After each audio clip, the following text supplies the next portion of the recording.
السلام عليكم ورحمة الله وبركاته. الحمد لله رب العالمين والصلاة والسلام على أشرف المرسلين وعلى آله وأصحابه وأزواجه وذرياته وأهل بيته أجمعين.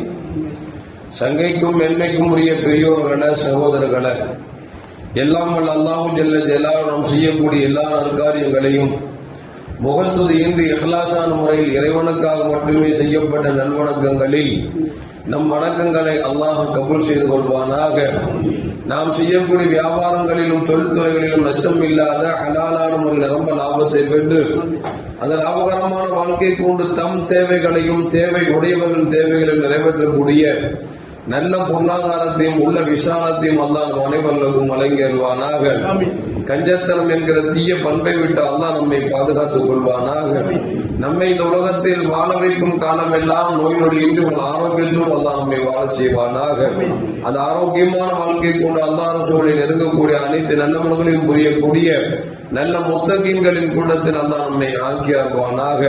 திடீர் மரணங்களை விட்டும் தீய மரணங்களை விட்டும் நம்மையும் நம் குடும்பத்தையும் நம் சமூகத்தையும் அல்லாஹ் முழுமையான முறையில் பாதுகாத்துக் கொள்வானாக. மருத்துவமனையில் செலவினங்களை விட்டும் வேதனைகளை விட்டும் அல்லாஹ் நம்மை காத்தருவானாக. நம்மில் யாரெல்லாம் நோயால் பாதிக்கப்பட்டு வீடே கதி என்றும் ஆஸ்பத்திரியை கதி என்றும் அல்லல் பட்டும் அவதிவிட்டு இருக்கிறார்களோ அத்தனை மக்களுக்கும் விரைவில் நோயை போக்கி உடல் ஆரோக்கியத்தை வழங்குவதோடு அவர்களை கூட ஒரு குடும்பத்திற்கும் சமூகத்திற்கும் நல்ல பலன் தரக்கூடிய மக்களாக அனுப்பியல்வானாக. நாம் இந்த உலகத்தில் வாழ்ந்து மறைகிற நேரத்தில் லா இலாஹ இல்லல்லாஹ் முஹம்மது ரசூலுல்லாஹ் என்ற கலிமாவை மொழிந்து ஜன்னத்துல் ஃபிர்தௌஸை கண்ணால் கண்டு அகமகிழ்ந்து சிரித்தவனமாக வர்ணிக்கக்கூடிய நல்பாக்கியம் பெற்ற மக்களில் அல்லாஹ் நம்மை ஆக்கியாக்குவானாக. மரணித்தும் மரணிக்காத இறைநேசரின் கூட்டத்தில் அல்லாஹ் நம்மை ஆக்கியாக்குவானாக. நாளை வறுமையில முத்து முஹம்மது ரசூலுல்லாஹி ஸல்லல்லாஹு அலைஹி வஸல்லம் அவர்களின் திரு கரங்களால் ஹவுதுல் கௌசர் என்கிற தடாகத்தில் இருவருகி அன்னாரின் ஷஃபாஅத்தை பெற்று அன்னாரின் கரம் பிடித்து ஜன்னத்துல் ஃபிர்தௌஸ் என்ற உயர்ந்த சொர்க்கத்தில் அவர்கள் பணியாளர்களாக அல்லாஹ் நம்மை அங்கீகரித்துக் கொள்வானாக.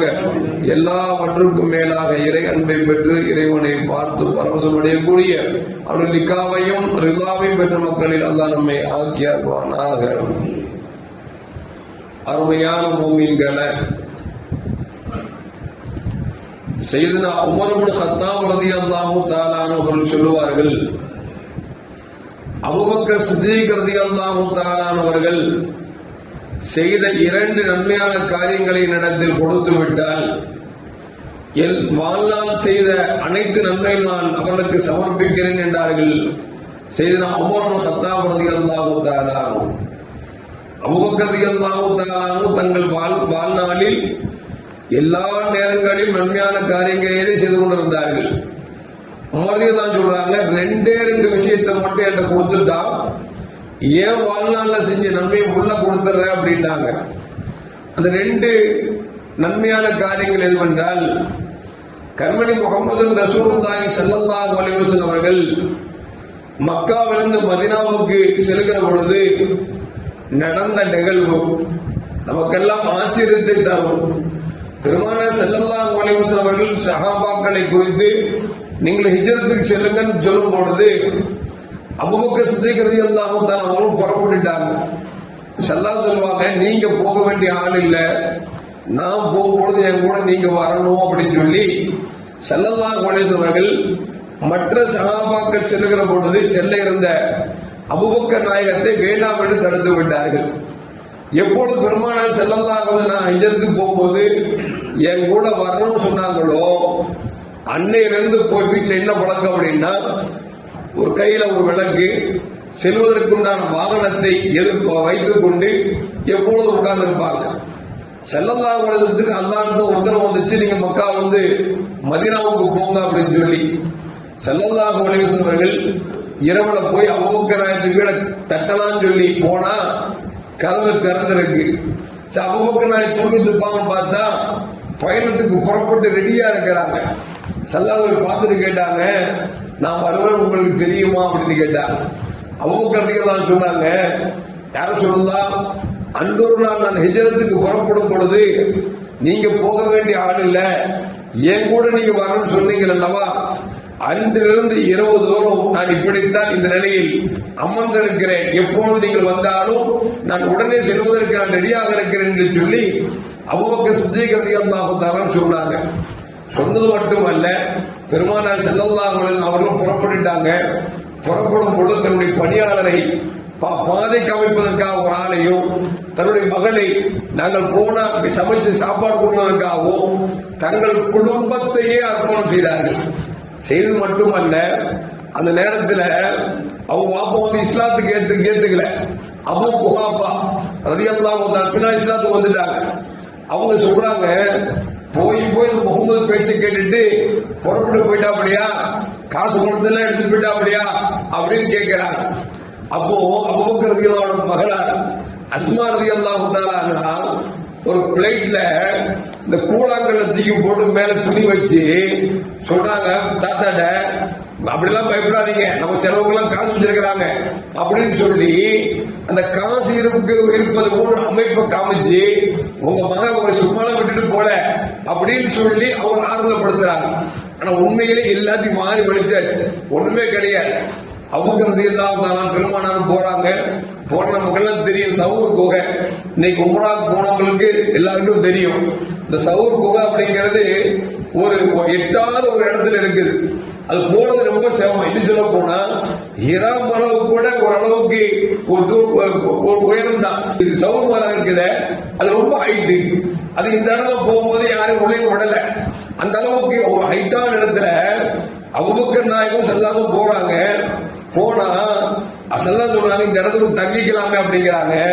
அபூபக்கர் நாயகம் சொல்றாங்க, யார சொல்லலாம், மக்கள் சஞ்சாரம் இல்லாத இருக்கு, யாரும் பயன்படுத்துற மாதிரி தெரியல, வேணா வெளியே நில்லுங்க, நான் உள்ள போய் எல்லாத்தையும் சுத்தம் பண்ணிட்டு கூப்பிடுறேன் வாங்க அப்படிங்கிறாங்க.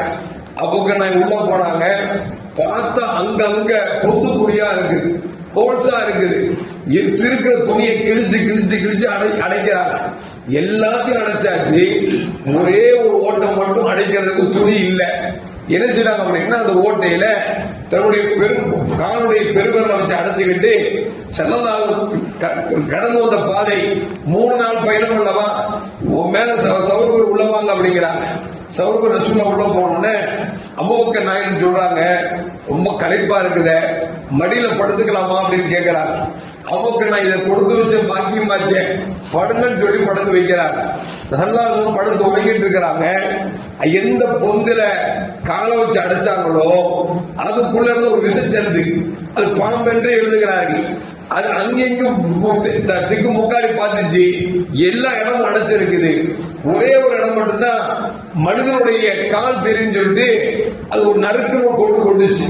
கொட்டுனா வலி வேதனை தாங்க முடியல. ஒண்ணும் இல்லைங்க, நம்ம தொழுதுட்டு இருக்கும் போது ஏதாவது ஒரு பூச்சின்னு வச்சுங்களேன், பரவாயில்ல கடிக்கணும் விட்டுருவோம். சாதாரண சொல்லி எடுத்தாவே இந்த அத்தையை அந்த அத்தையை தேய்ச்சிட்டு பார்த்துட்டு இருக்கோம். ஒரு பாம்பு கடிக்க சாதாரண விஷயம் இல்லையே, கடிச்சு கொடுச்சு, கடுமையான வலி. நமக்கு தூக்கம் பெருசா, எல்லாரும் தூக்கம் பெருசா, நம்ம உயிர் பெருசான்னு யோசிச்சு பாக்குறாரு. நம்ம உயிர் போனாலும் பரவாயில்லை, கண்மணி நாயகம் தூக்கம் போயிடக்கூடாதுன்னு சொல்லிட்டு அப்படியே பல்ல கடிச்சு உட்கார்ந்து இருக்கிறாங்க. எவ்வளவுதான் வலி தாங்க முடியும்? வலி தாங்கினாலும் கண்கள்ல இருந்து நீர் வடிஞ்சு பெருமானார் ஸல்லல்லாஹு முகத்தில் விழுது. பெருமானார் ஸல்லல்லாஹு பாக்குறாங்க. அவங்களுக்கு என்னாச்சு அப்படின்னா, முன்னில யாரும் சொல்றதா, ஒரே ஒரு பொண்ணை கால் விட்டு அடிச்சிருந்தல, அது ஏதோ ஒன்று கடிச்சிருச்சு, என்னால வலி தாங்க முடியல, என்ன மீறி கண்கள்ல தண்ணி சொல்லி உங்க முகத்தில் விடுதலை என்ன உங்களுக்கு சொல்லாம இருக்குன்னு சொல்லிட்டு ஸல்லல்லாஹு தன் உமிழ்நீர் எடுத்து அந்த எந்த இடத்துல விஷம் கடிச்சிச்சோ பாம்பு கடிச்சிச்சோ அந்த இடத்துல வச்சாங்க. விஷம் இறங்குச்சு. ஒரு நிகழ்வு எதுக்கு சொல்ல அப்படின்னா, அந்த குகையில உள்ள உட்கார்ந்து இருக்கிறாங்க. அவங்க பாக்குறாங்க, எதிரிகள் அப்படி போறது வரதுன்னு தெரியுது.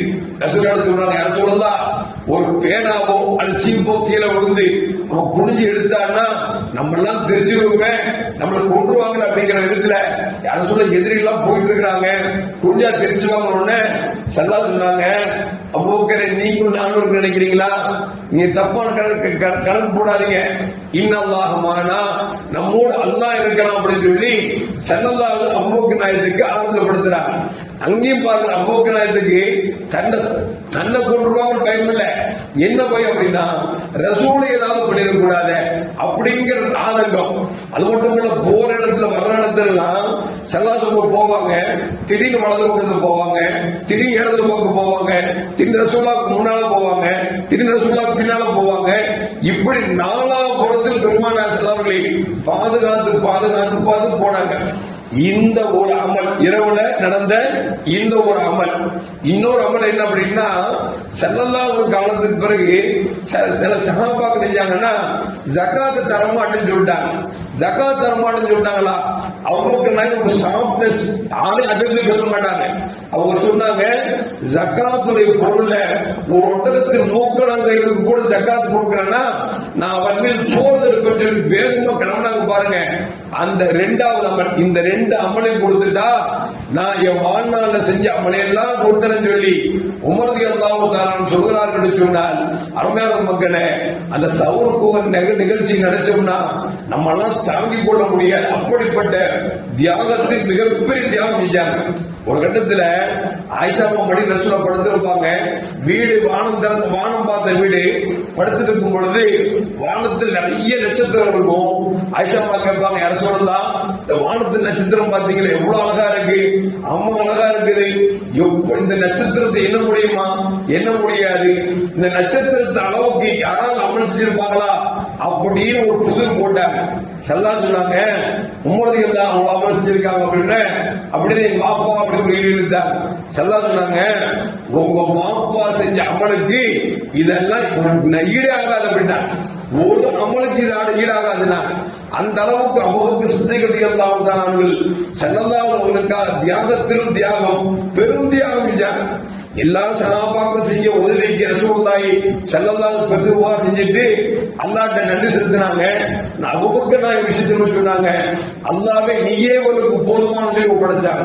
அந்த அளவுக்கு மிகப்பெரிய தியாகி அபூபக்கர் சித்திக் ரலியல்லாஹு தஆலா அப்படி தியாகம் செஞ்சு கிடைக்கப்பட்ட ஒரு ஹிஜ்ரத் என்கிற புத்தாண்டு என்பது நமக்கு கிடைத்திருக்கிறது சொன்னால், வெறும் புத்தாண்டாக கொண்டாடாமல் இந்த புத்தாண்டு எழுச்சி அப்படின்னா வரலாறு நம்ம தெரிஞ்சுக்கணும். வரலாறுல சஹாபாக்கள் எந்த அளவுக்கு தியாகம் செஞ்சாங்க, நாம எந்த அளவுக்கு தியாகம் செஞ்சுட்டு இருக்கிறோம், ஸல்லல்லாஹு எந்த அளவுக்கு பிரியப்பட்டாங்க, நாம எந்த அளவுக்கு பிரியப்படுறோம் அப்படிங்கிற உணர்வதற்காகத்தான் இந்த ஹிஜ்ரத்தை பற்றி நாம் அடிக்கடி பேசுகிறோமே தவிர வேறொரு காரணம் இல்லை. எல்லாம் அல்லாஹ் ஜல்ல ஜலாலுஹு பெருமானார் ஸல்லல்லாஹு அலைஹி வஸல்லம் அவர்களுக்கு எப்படி சஹாபாக்கள் பக்கபலமாக இருந்தார்களோ அதுபோல் அல்லாஹ் ஜல்ல ஜலாலுஹு இந்த மார்க்கத்தை பாதுகாக்கக்கூடிய பக்கபலமாக இருக்கக்கூடிய நல்ல மக்களாக இருந்தால் நம்மை ஆக்கி அருள்வானாக. அஸ்ஸலாமு அலைக்கும் வரஹ்மத்துல்லாஹி வபரகாத்துஹு. ஸல்லல்லாஹு அலா முஹம்மத் ஸல்லல்லாஹு அலைஹி வஸல்லம். ஸல்லல்லாஹு அலா முஹம்மத் ஸல்லல்லாஹு அலைஹி வஸல்லம். ஸல்லல்லாஹு அலா முஹம்மத் யா ரப்பி ஸல்லி அலைஹி வஸல்லம்.